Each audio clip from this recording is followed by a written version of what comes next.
going to make a video for how to remove the gauge cluster in your LS400.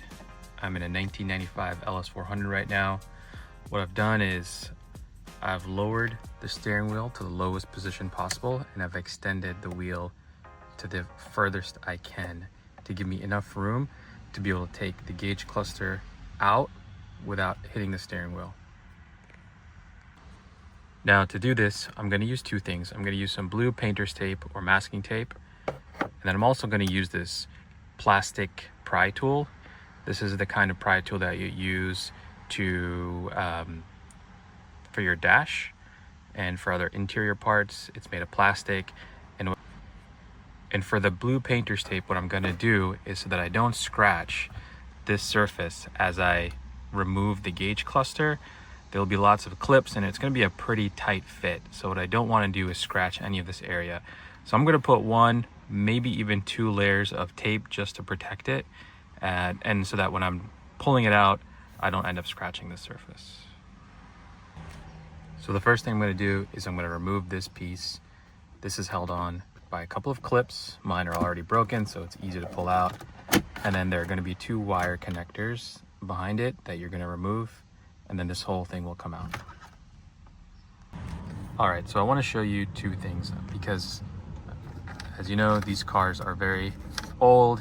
Plastic gets brittle, things are fragile. So when you remove these, don't just yank the cords. You don't want to destroy these harnesses. So I want to show you where the clips are so it's easy for you to remove. So again, this is a 1995 LS400. For the connector on the right side, the latch is on the left side here. And then for the connector on the left side, which is blue in this car, you'll see that the latch here is at the bottom. So what you don't want to do is push too hard. You want to be very gentle with these. The plastic is very brittle, and you just want to gently remove it without putting too much pressure. So if you start to just yank it and pull it without knowing exactly where these are, you could end up breaking the plastic and then just have a permanent loose fitting, which won't be nice. All right, now that I've set aside this little trim piece for the dash, for the gauge cluster that has the illumination control, now we're going to start to remove the gauge cluster. And the gauge cluster, you can see, is going to be held in by a couple of screws and clips. And again, we want to be very careful to remove this without damaging anything. You'll see that there are two screws right here at the bottom. And then all along the edge here, there are going to be a few clips. And this is again where we want to be very careful not to mar or scar the plastic or the leather. All right, I went ahead and got two other things that I'm going to need. I got a long screwdriver, and I also went and got a little magnetic tool, because what I don't want to do is lose these screws as I take them out. So I'll be careful not to let them drop down and then have an additional mess on my hands. What I'm going to do first is I'm going to remove the bottom screws so that when I go to release these clips at the top and I have to pull down, I'm not putting pressure on these clips, because if this screw is securely fastened and I start to pull down, it's going to put pressure on this plastic clip here and I could crack it. So I'm going to remove the screws first, then I'm going to gently remove the plastic clips, and then I'll slowly, gently pull it out, and then I'll have a few harness connectors in the back that I'll have to remove. All right, so I didn't film it because I want to be careful, but I got the two screws removed from the bottom. And now what we're gonna do is gently start to pry the clips that are here. And if you look carefully, you can kind of get a sense of where the clips are under here, because they'll be associated with these little rubber pads. You'll start to see under this lip here. That's roughly where you'll find the plastic clips too. All right, so you can see what I'm doing. I found where there is a little indentation, a little groove here between the plastic felt pads. I inserted my tool here and I'm pressing down. It's a little downward pressure, and that released the clips. Then I'm gonna look for the other ones, and I'm gonna do the same thing. All right.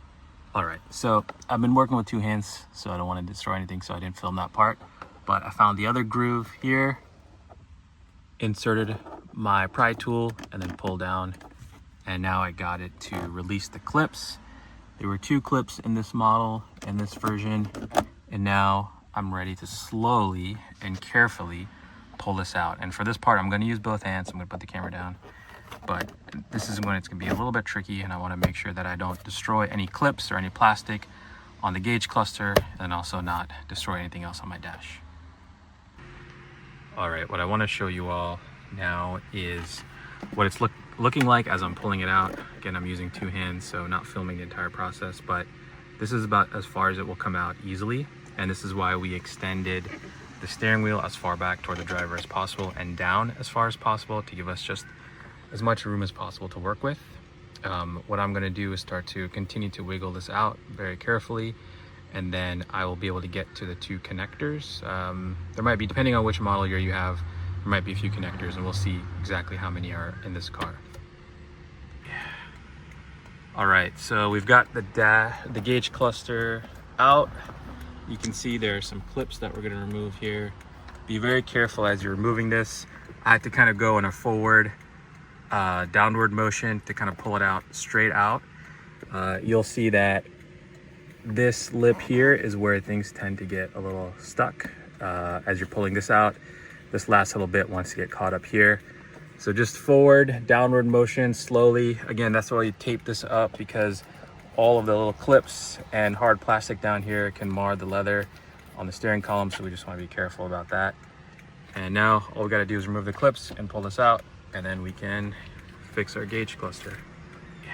So just want to show you what wiring harnesses were back here. So we had this green, blue, orange, and then this white gray one back here, and these were connected to the back of the gauge cluster. So as we pulled it out, we were able to remove these. All of the plastic latches are on the top of this, so be very careful. I just used my finger to gently push this down and then pry them out. I didn't want to use a screwdriver or anything that could potentially crack this plastic. The other thing I just want to share, as I was pulling this out, I did have to bring these indicator light and the wiper lights, these all the way down, so that I had enough room to get it out. The other thing I want to tell you that I forgot to mention in the beginning is that I had it the ignition on the entire time, so that the car is powered.